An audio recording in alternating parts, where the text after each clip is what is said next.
1994년 2월 3일에 주신 성모님의 사랑의 메시지 말씀을 요약해 보도록 하겠습니다.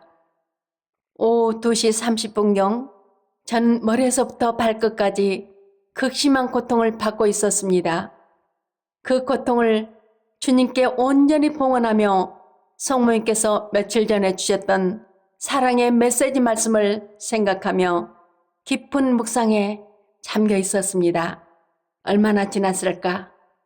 갑자기 빛이 비춰지면서 나주에서 눈물을 흘리시는 성모님이 처음 눈물을 흘리셨던 옷장 위에 나타나셨는데 그때 저는 심한 고통 중에 울고 있었습니다.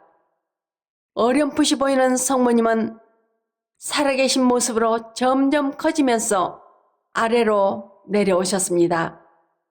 머리에는 빛나는 왕관을 쓰시고 하얀 드레스에 파란 망토를 걸치시고 오른손에는 묵주를 들고 허리에는 파란 띠를 두르신 모습이 아름다웠습니다.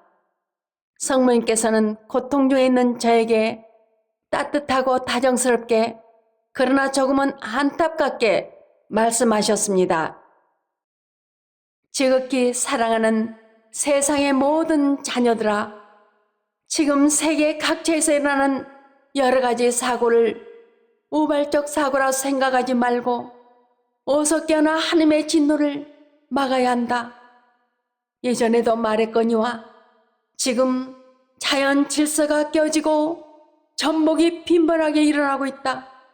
물, 불, 기아, 지진, 홍수, 가뭄, 해일, 교통사고, 질병, 대파괴, 갖가지 공해, 그리고 이상기후, 전쟁 등으로 수천 수만 명이 죽어가고 각종 불치병과 전염병으로 인하여 무수한 희생자들이 늘어난다. 서람풍은 겨울이요 새싹이 돋아나면 봄이 온 줄 알면서도 너희는 왜 이러한 표징들이 대환란의 시작이라는 것을 모르느냐? 이러한 여러 가지 표징들은 대환란의 때가 다왔다는 것을 너희는 알아야 한다. 암흑과 불과 피해 벌을 자초하지 말아라. 홍수 이전의 사람들은 노아가 방주에 들어가던 날까지도 먹고 마시고 장가들고 시집가고 하다가 홍수를 만나 모두 휩쓸려 갔다. 그들은 아무것도 모르고 있다가 홍수를 만났는데 지금 너희도 간절히 호소하는 나의 음성에 귀 기울이지 않고 있다가 그렇게 되어서야 되겠느냐? 너희 모두가 힘있는 나의 말을 잘 알아듣느냐?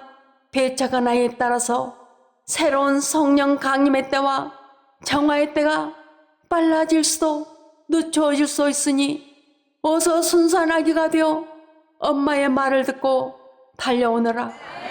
그러면 너희는 새로운 부활과 새로운 탄생으로 구원받을 것이며 이 세상도 주님의 부활로 반드시 구원받게 될 것이다. 아멘.